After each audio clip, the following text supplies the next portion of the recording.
Klaten dengan segudang potensi yang ada di tengah pembangunan infrastruktur yang sampai sekarang masih terus berlangsung. Pembangunan Tol Solo Yogyakarta misalnya. Klaten sendiri yang dilintasi Tol Solo Jogja ini bisa menjadi salah satu tantangan terbesar, tapi di satu sisi juga bisa berpotensi untuk mengembangkan segudang potensi yang ada di Klaten. Lalu bagaimana kemudian sinergitas antara eksekutif dan juga legislatif untuk mengembangkan Klaten, dan apa saja yang kemudian bisa dilakukan untuk meningkatkan potensi yang ada di tengah efisiensi anggaran yang terjadi di masa pemerintahan Prabowo Gibran.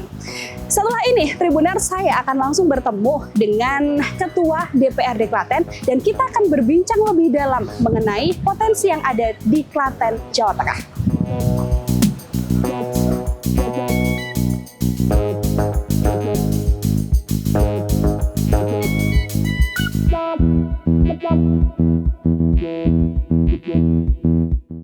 Oke, Tribuners, ini Nila sudah langsung di ruangan Ketua DPRD Klaten. Ada Pak Edi Sasongko. Pak Edi, terima kasih banyak, kabar baik Bapak. Matur suwun, sami-sami. Terima kasih juga hari ini Nila sudah diberi kesempatan untuk bisa bertemu Pak Edi, bisa berbincang, bisa main juga ke ruangan Pak Edi. Ini berarti sehari-hari Bapak kalau ketemu tamu atau agenda, kalau pas misalnya ada tamu di sini Bapak? Iya, tinggal jumlah tamunya. Kalau di bawah 10 di sini, kalau 10-30 di ruang Banggar atau ruang Bamus, kalau banyak ya di ruang paripurna. Tergantung tamunya nggih, tergantung. Pak Edi. Audensinya kadang di atas 50 orang itu di ruang Banggar. Nah, Bapak ini hari ini kan kalau kita berbicara soal Klaten begitu kan, ini kan banyak sekali yang kemudian bisa dikulik. Tapi sebelumnya kalau Pak Edi sendiri berarti hari ini agendanya tadi habis apa Pak? Ya, ini tadi pagi kita di Kebonarum, Kecamatan Kebonarum, sosialisasi Perda nomor 6 tahun 2018 tentang penyelenggaraan pengelolaan sampah. Dan siangnya di Kecamatan Bayat. Dan ini tadi baru di Desa Karangtalun, Kecamatan Karangdowo, juga masih Kabupaten Klaten, ujung sana. Nah, karena memang sampah di Kabupaten Klaten saat ini menjadi permasalahan. Kita bersama akhirnya kami dan Pak Bupati bareng-bareng mengedukasi masyarakat, mensosialisasi agar dalam penyelenggaraan pengelolaan sampah itu betul-betul bisa dilaksanakan dari hulunya, dari rumah tangga, dari RT RW, jadi tidak semua ditumpuk di TPA Troketon sini. Permasalahan sampah yang hari ini memang kemudian lagi dikejar ya sama Pak Edi. Berarti kalau misalnya anggota DPRD, saya penasaran deh Bapak, itu start mulai agenda pagi begitu kan, ketika bangun tidur itu mulai agenda di jam berapa berarti Pak? Itu diatur di Tatip nomor 1 tahun 2018 tentang tata tertib DPRD. Itu jam, kalau kita itu sebetulnya 24 jam. Harus 7 hari, harus selalu ready. Tengah malam pun kalau emergensi diundang rapat kita harus hadir. Namun yang kita sepakati kalau paripurna, rapat paripurna itu kalau Senin sampai Kamis itu jam 9 pagi, kalau siang jam 13, kalau malam jam 19. Itu kalau rapat paripurna. Nek Jumat itu pagi dimulai jam 8.30. Setengah 9 pagi. Iya, karena Jumatan toh, terus siangnya juga jam 1, jam 13, malamnya juga jam 19. Jadi kita memang sebetulnya harus selalu siap 24 jam. Harus selalu siap. Namun rapat diatur, karena rapat paripurna memang ada aturannya. Karena memang sudah mengabdikan diri untuk kalau ada rakyat, audensi, wah masyarakat pengen audensi jam berapapun kami terima, kalau memang sudah sepakat jadwalnya. Pak Edi, ini berbicara soal Klaten, gitu kan? Ini kan kalau Klaten potensinya besar sekali kalau bisa saya katakan. Bahkan sekarang juga infrastruktur sedang dikembangkan, ada pembangunan Tol Solo Jogja, begitu kan. Di satu sisi ini menjadi tantangan, di satu sisi ini juga menjadi potensi yang sangat besar, begitu kan. Apalagi di masa kepemimpinan yang sekarang, masa menang. Pak Edi sendiri kalau melihatnya masa kepemimpinan masa menang yang sekarang sejauh ini seperti apa, Pak? Masa menang Pak Bupati, masa menang dan Wakil Bupati Mas Beni ini kan masih muda-muda, punya semangat yang tinggi, semangat baru untuk membangun dan menata Kabupaten Klaten ini secara progresif, namun tetap membumi karena sering ke lapangan biar tahu persis yang menjadi masalah apa, dan beliau-beliau ini memang responsif terhadap apa yang dikeluhkan masyarakat, juga kebutuhan masyarakat, terutama tadi infrastruktur dasar. Contoh kemarin ada demo tentang pengelolaan sampah. Di sini ada demo dari beberapa perwakilan 11 desa, alhamdulillah juga kita terima, kita bisa ke lapangan, jangka pendek ini nanti akan, maka ini tadi ada sosialisasi perda terkait dengan sampah, karena memang emergensi, sudah darurat sampah. Jadi ini yang menjadi tantangan kita bersama terkait dengan pengelolaan sampah memang harus segera selesai. Tuh. Dengan kemudian datang langsung ke masyarakat. Oh iya, Yang dikeluhkan atau apa yang kemudian disampaikan oleh masyarakat sih Pak ketika bertemu langsung begitu ya mengenai sampah ini? Ya, mintanya sampah dikelola secara modern terkini. Jadi tidak hanya ditumpuk, karena open dumping seperti itu kan kalau hujan baunya sampai kemana-mana, lindinya kemana-mana. Kemarin disampaikan ada 9 tuntutan, ada yang jangka pendek, jangka menengah, jangka panjang. Jangka pendeknya bahwa di sana betul-betul masyarakat yang di samping TPA itu memang secara kesehatan betul-betul sehat, tidak berdampak. Maka kami, Pak Bupati dan kami dari Dinas Kesehatan untuk ke sana mengecek kesehatan di sana agar betul-betul bahwa masyarakat ternyata kesehatannya masih bagus. Dan juga diharapkan untuk ke depan ini sekali lagi harus diproses dengan teknologi terkini atau termoplasma agar masalah sampah di Klaten ini tidak menjadi masalah, karena timbulan sampah di Klaten ini setiap hari itu 650 ton. Setiap hari, Mbak. Bayangkan kalau sebulan sudah berapa. Dan kami selaku lembaga legislasi sudah membuat perdanya nomor 6 tahun 2018 yang kami sampaikan di awal, sudah kami sosialisasi agar masalah sampah ini tidak menjadi masalah. Apa yang dituntutkan 9 tuntutan sebenarnya diatur di perda itu. Sudah ada regulasinya, tinggal kita, semangat kita untuk mengimplementasikan perda tadi. Maka kami sosialisasi sepakat ke semua desa dan kecamatan agar betul-betul perda ini bisa dilaksanakan dengan baik, sehingga penyelenggaraan pengelolaan sampah di Kabupaten Klaten bisa sesuai peraturan daerah yang kita tetapkan, yaitu nomor 6 tahun 2018. Dan harapannya kemudian permasalahan sampah ini juga bisa selesai. Iya. Betul. Oke. Sudah diatur semua di situ. Oke, diatur, sudah ada pengaturan sampah, kemudian kemarin sempat ramai, kemudian sudah langsung ya, cepat ya Pak Beni. Karena responsif tadi. Betul. Karena responsif tadi. Nah, satu isu juga ini menjadi isu nasional, Pak Edi, yang juga berkaitan soal pemerintahan Pak Prabowo dan Mas Gibran yang sekarang ini kan mengenai efisiensi anggaran, begitu kan, yang mana pasti ini berdampak besar juga ke daerah. Melihat efisiensi anggaran ini seperti apa, Pak Edi? Saya sebagai wakil rakyat tentunya memastikan. Jadi alokasi anggaran ini, karena anggarannya terbatas, harus betul-betul efektif dan tepat sasaran, sesuai prioritas yang sudah ditetapkan. Karena memang terbatas. Dengan anggaran terbatas ini kami berharap berdampak besar, bermanfaat besar kepada masyarakat Kabupaten Klaten. Dan saya juga mendorong bagaimana inovasi-inovasi di tiap OPD ini agar dengan anggaran terbatas ini bisa betul-betul bermanfaat. Dan juga di sisi lain kami juga mendorong untuk optimalisasi pendapatan asli daerah Kabupaten Klaten. Yang saat ini baru sekitar 500 miliar. Kami berharap di tahun depan ini bisa meningkat, bahkan bisa 600 miliar, ada peningkatan karena memang di pajak MBLB itu, mineral, logam, dan batuan itu bisa meningkat. Karena kita punya potensi tambang di Merapi, yang saat ini belum digarap dengan baik. Kemarin ada terkait potensi pendapatan, ada konsultan yang menyampaikan bahwa itu bisa digarap dengan baik untuk saat ini, karena di sana memang semua selain pariwisata di Klaten punya Merapi yang di situ ada potensi tambang tadi, bisa untuk mengatasi kalau ada efisiensi dari pusat, kita masih bisa mandiri, Mbak. Jadi optimalisasi pendapatan daerah ini memang kita dorong. Dengan berbagai hal, salah satunya tadi tambang Merapi, begitu kan. Kemudian apa yang Pak Edi lihat kemudian bisa dikembangkan lagi, Bapak, yang menjadi potensi besar di Klaten yang mungkin sudah berjalan tapi belum maksimal dan kemudian bisa dimaksimalkan lagi? Kami kemarin mendorong untuk eksekutif segera memetakan potensi unggulan daerah. Kita petakan potensi unggulan apa sih sekarang ini. Nah, setelah ketemu potensinya apa? Misalnya pariwisata dan UMKM. Bagaimana kita menguatkan sektor unggulan daerah tadi?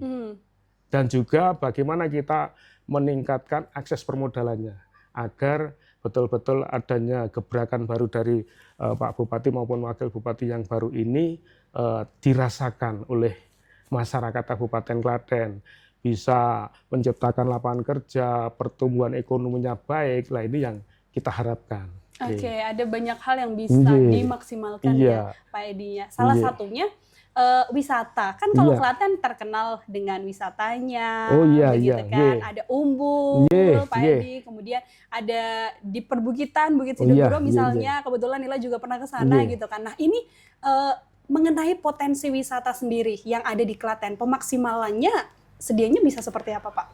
Kami kan juga di Kabupaten Klaten ini memang banyak sumber air. Maka sering dikatakan bahwa Klaten itu punya 1000 mata air. Nah, ini juga menjadi potensi. Kemarin kita juga pernah dengan pariwisata ngecek ke wilayah-wilayah, ternyata di Klaten ini wisata air ini sangat potensi. Ada wisata air yang banyak di daerah Polan Harjo, di daerah Tulung, di daerah Kebonarum sini juga banyak. Ini memang perlu dikembangkan, dan karena dengan adanya wisata ini akan bisa menggerakkan roda perekonomian di situ. UMKM bisa jalan, ekonomi tidak berjalan, karena ini semua berdampak. Maka kami mendorong di Klaten ini karena punya 1000 mata air, jenengan juga tahulah untuk pendapatan di Bumdes Ponggok juga tinggi, di Bumdes Wunut yang di sana ada Umbul Pelem juga tinggi, masih ada banyak sebetulnya. Termasuk wisata alam juga di Sidoguro. Di sana view-nya bagus.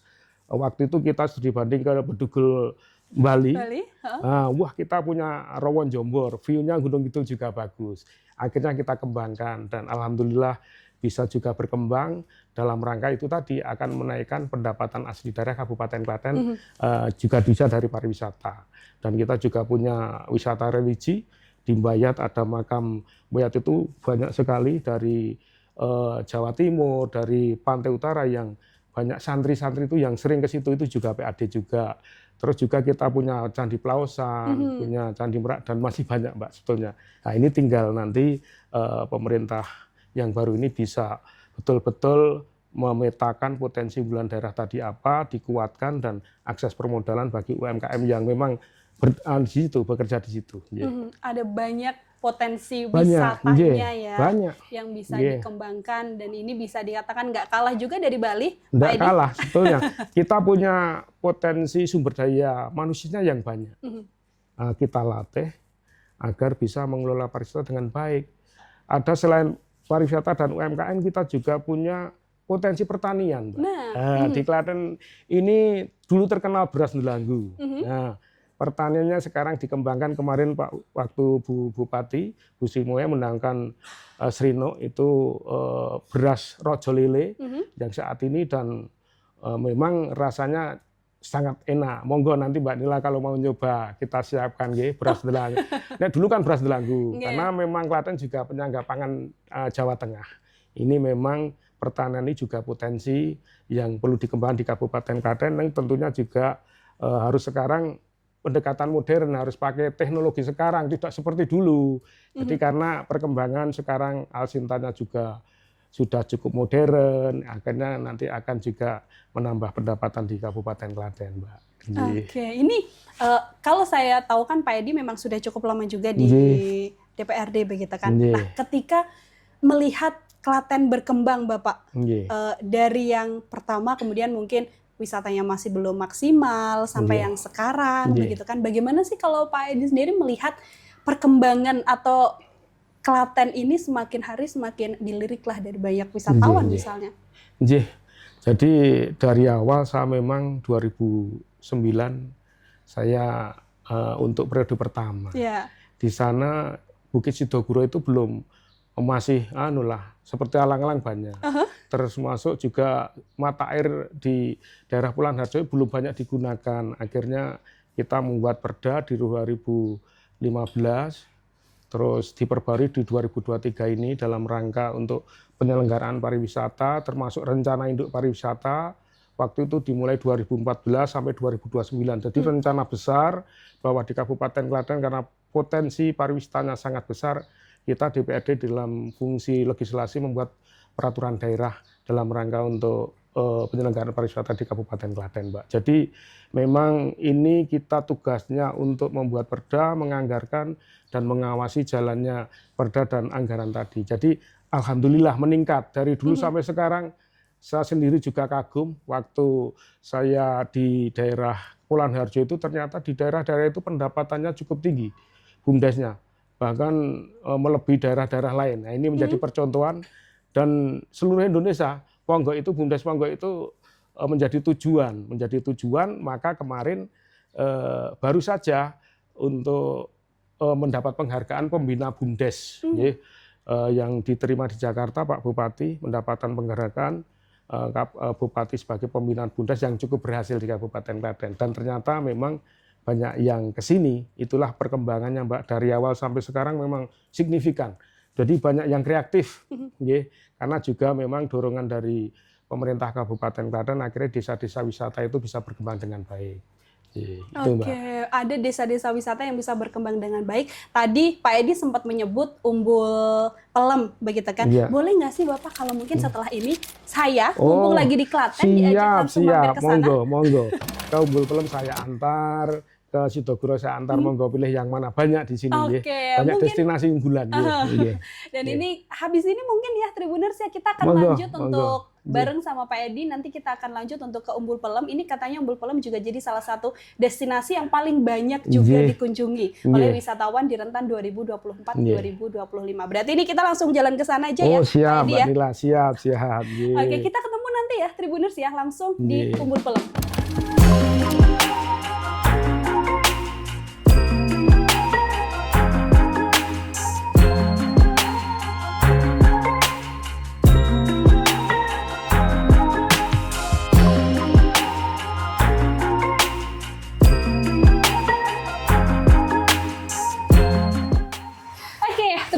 Ini Nila lagi ada di salah satu tempat wisata yang ada di Klaten. Kebetulan tadi kita sempat berdiskusi ya Pak Edi ya mengenai wisata yang ada di Klaten, dan langsung ini ke sini nih Tribuners, ke Umbul Pelem. Ini jadi salah satu tempat wisata di Klaten ya Pak Edi ya. Ini kebetulan lagi hujan, memang cuaca lagi agak kurang bersahabat.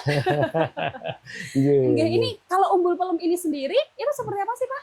Ini Umbul Pelem ini salah satu destinasi wisata unggulan di Kabupaten Klaten.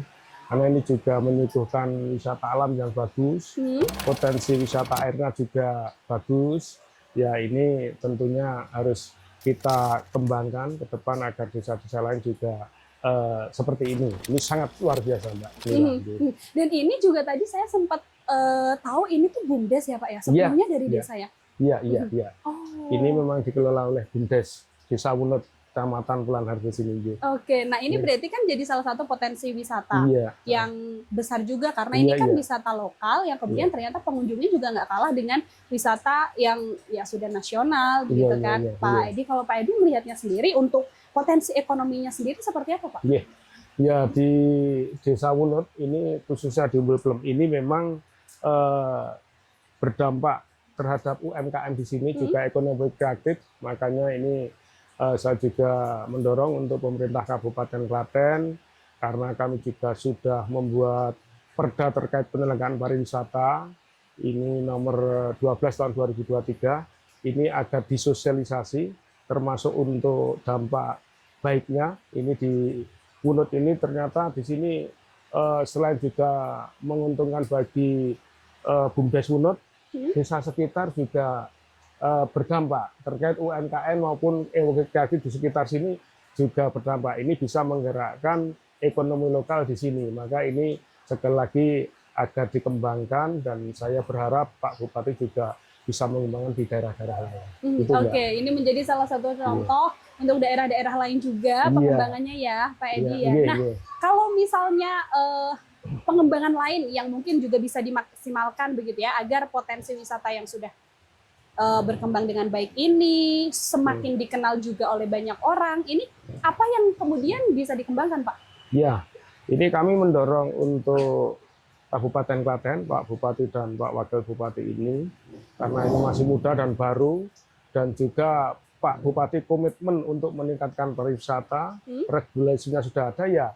Ini infrastruktur yang menuju ke pariwisata ini, tempat-tempat wisata di Klaten ini harus memang betul-betul diperhatikan infrastrukturnya, baik peningkatan jalan maupun beberapa fasilitas fasos di pariwisata, tempat pariwisata. Jadi kami berharap sekali lagi dalam rangka untuk mengembangkan pariwisata di Kabupaten Klaten ini, sinergi antara Pak Bupati dan kami DPRD juga pemerintah desa itu memang sangat dibutuhkan sinergi yang baik agar berdampak terhadap pertumbuhan ekonomi di Kabupaten Klaten, khususnya di daerah-daerah pariwisata, Mbak. Oke, untuk pengembangan juga ya, Pak Edi ya. Infrastrukturnya kalau sudah baik, jadinya kalau misalnya mau datang ke sini ya aksesnya juga lebih mudah ya.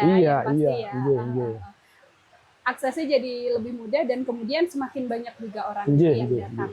Nah, ini kan BUMDes sepenuhnya kemudian juga menjadi bagian dari desa begitu ya, Pak Edi ya. Nah, kalau dari Pak Edi sendiri, saya juga tahu kalau Pak Edi sudah cukup lama juga di DPRD, begitu kan? Pak Edi kan juga pernah menjadi kepala desa. Begitu. Nah, ini kalau dari harapan Pak Edi sendiri, bagaimana kemudian salah satu contoh yang ada di Umbul Pelem ini bisa menjadi motivasi juga, bisa menjadi contoh juga untuk kemudian desa-desa lain juga mengembangkan potensi yang ada, Bapak? Jadi kami sekali lagi bersinergi dengan Pak Bupati untuk waktu itu kita sudah menetapkan perda terkait dengan penyelenggaraan pariwisata nomor 12 tahun 2023 agar ini sebagai payung hukum untuk penyelenggaraan pariwisata di desa-desa wisata. Kan Klaten banyak desa wisata yang dikelola oleh BUMDes. Jadi ini salah satu menjadi percontohan, ternyata Desa Wunut di Kecamatan Pularharjo itu PAD-nya sangat tinggi, mandiri bahkan. Ini mandiri. Jadi artinya di desa ini bisa memberikan santunan kepada warganya, tidak begitu tergantung dengan pemerintah kabupaten. Nah, ini yang harapan ke depan bahwa BUMDes yang mengelola pariwisata ini bisa mencontoh lah. Contoh ini di Klaten sudah ada dua yang bagus, Desa Wunut dan Desa Ponggok, sama-sama Kecamatan Pularharjo. Nah, ini kami berharap agar Pak Bupati mendorong Dinas Pariwisata dan tentunya juga para kepala desa untuk bisa mencontoh hal yang baik ini diterapkan di daerah masing-masing. Karena apa? Saya melihat di Klaten ini memang potensi wisatanya cukup bagus.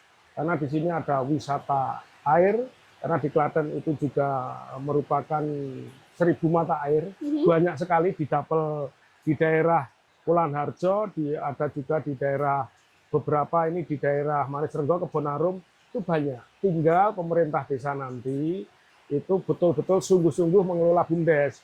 Kami pun juga sudah membuat regulasi terkait BUMDes, rencana pariwisata, rencana induk pariwisata. Tugas kami sebagai DPRD sudah sejak 2014 kami membuat rencana induk pariwisata. Hingga nanti Pak Bupati menerapkan itu dengan baik, mengimplementasikan dengan baik. Sekali lagi Dinas Pariwisata memang harus bergerak cepat agar desa-desa lain juga bisa berkembang seperti Desa Wunut ini. Ini saya berharap bisa menjadi percontohan untuk desa-desa yang lain. Wunut bisa, kenapa yang lain tidak? Sama-sama punya potensi air. Nah, ini kan wisata alam dan wisata air yang cukup banyak pengunjungnya dan PAD di sini cukup besar juga. Gitu, Mbak Mira. Bisa menjadi contoh bagi yang lain. Apalagi kemarin juga sempat viral kalau bagi-bagi THR juga ya. Oh lah iya itu, makanya itu bisa menjadi inspirasi biar teman-teman yang lain, pemerintah daerah juga seperti ini. Dan saya juga sering lewat bantuan khusus keuangan, Pak Bupati maupun DPRD ini sering memberikan bantuan keuangan ke pemerintah desa dalam rangka untuk pengembangan seperti ini. Jadi fungsi legislasi kami membuat peraturannya, regulasinya, fungsi penganggaran kami juga menganggarkan baik di pariwisata maupun desa-desa pariwisata, dan fungsi pengawasannya termasuk di sini. Pengawasan ternyata pelaksanaan juga bagus. Itu Mbak Nila. Betul. Ini menjadi tempat yang luar biasa juga untuk menghabiskan waktu bareng keluarga, gitu kan, Pak Edi kan. Ini menjadi salah satu lokasi nih Tribuners, ini adalah umbul pelem Nggih, dan pelem. umbul-umbul yang lain Nggih. juga bisa dijadikan Nggih. tempat ya. Kalau Pak Nggih. Edi sendiri ini kalau misalnya menghabiskan akhir pekan misalnya gitu, Nggih. atau ada waktu untuk berkumpul bareng sama keluarga, menghabiskan waktu di Klatennya memilih kemana Pak? Ya saya di tempat-tempat Klaten udah banyak. Mau renang di Ponggok juga ada, di sini ada kuliner juga banyak sekali Mbak. Ini wisata kuliner di Klaten itu cukup bagus. Di Janti sini dekat sini juga banyak. Karena di situ juga perikanannya maju, jadi mengembangkan kuliner terkait nila. Jadi di sini banyak nila yang sudah diekspor bahkan dipasarkan kemana-mana ini. Jadi saya memang mendorong khususnya yang berhubungan dengan pariwisata ini betul-betul diseriusi. Regulasinya sudah ada, rencana induk sudah ada, penganggarannya kita siap. Ya tergantung ini sumber daya manusianya ini, monggo sareng-sareng Kabupaten Klaten untuk meningkatkan. Jadi saya sendiri tidak pernah jauh, weekend kita habiskan di Klaten. Bahkan teman-teman di luar bagaimana bisa melihat Masuk ke Klaten ini. Klaten. Kebetulan eksis tol sudah, Klaten ada 3. Eksis tol Pulan Harjo, eksis tol Ngawen, dan eksis tol Kota Klaten bisa, eksis tol Prambanan. Jadi kalau mau ke Prambanan juga dekat, mau ke sini juga ada tolnya, misalnya dari luar daerah. Alhamdulillah kita tinggal peningkatan jalan dari eksit tol ke tempat-tempat pariwisata ini. Oke, kembali tadi ke infrastruktur ya Pak Edi ya, untuk kemudian melakukan penguatan. Oke, karena tadi Pak Edi sempat bilang kalau biasanya menghabiskan waktu untuk kuliner, gitu kan. Habis ini mungkin Nila akan lanjut kuliner. Oh, iya Tribuners. siap. Nah, monggo kemana?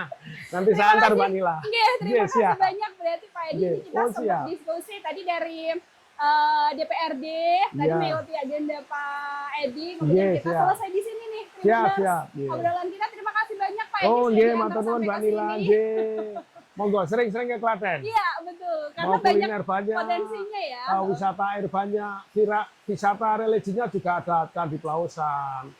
Di sana banyak juga Candi Merak. Di Klaten ini komplit pokoknya. Komplit, betul. Wisata alamnya ada, di Merapi juga ada gitu ada Talang, Kali Talang. Yang baru viral Kali Talang, terus jembatan Girpasang. Juga di situ ada Ndel Sinda. Di lereng, jadi di sana terkenalnya Klaten tingkat 2. Di Merapi, lereng Merapi. Di sini tingkat 1. Maksudnya di bawah, di dalam dia di atas. Di sana juga dingin. Silakan ke sana. Ada Klaten tingkat 1, ada Klaten tingkat 2, berarti Klaten bisa dibilang Bali kedua. Pak Oh Edi. iya. Ya alhamdulillah. Oke, bisa dibilang Bali kedua. Jadi kalau misalnya Tribuners nih kepengen wisata ya, Pak Edi Iya, ya. monggo, bisa, silakan. nggak usah jauh-jauh gitu kan, sudah ada tol. Jadi kalau Iya. mau mampir ya tinggal mampir aja ke Klaten untuk menghabiskan waktu akhir Iya, pekan nggih, bersama keluarga nggih, dan siap. sebagainya. Oke, Pak Edi sekali lagi terima kasih banyak untuk Iya, matur waktunya. nuwun Mbak Mungkin Nila. nanti kita juga akan keliling-keliling ya Pak ya. Monggo, untuk silakan melihat menikmati aktivitasnya. wisata kuliner di sini. Wah, enak-enak semua. Ini ke sana full wisata kuliner di Janti ini. Oke, baik. Iya. Oke, Tribuners, aku dan Pak Edi kita selesai di Umbul Malam ini, begitu ya. Tapi aku juga mau mengingatkan untuk jangan lupa misalnya lagi mampir ke Klaten gitu ya, untuk kemudian menghabiskan waktu di sini, menghabiskan waktu untuk bersama dengan keluarga yang pastinya karena nggak akan kehabisan tempat wisata kalau misalnya kita berbicara soal Klaten. Oke, itu aja mungkin ya Tribuners ya. Kita Iya. selesai di Satu sini. lagi, Dari Mbak. dalam. Klaten memang keren. Klaten memang keren. Betul sekali, Klaten memang keren. Jadi jangan lupa untuk mampir ke Klaten. Oke deh, terima kasih Pak Edi. Dan itu aja Tribuners. Nanti kita akan ketemu lagi di diskusi lainnya. Sekarang waktunya Nila untuk pamit undur diri. Terima kasih banyak. Bye-bye. Iya.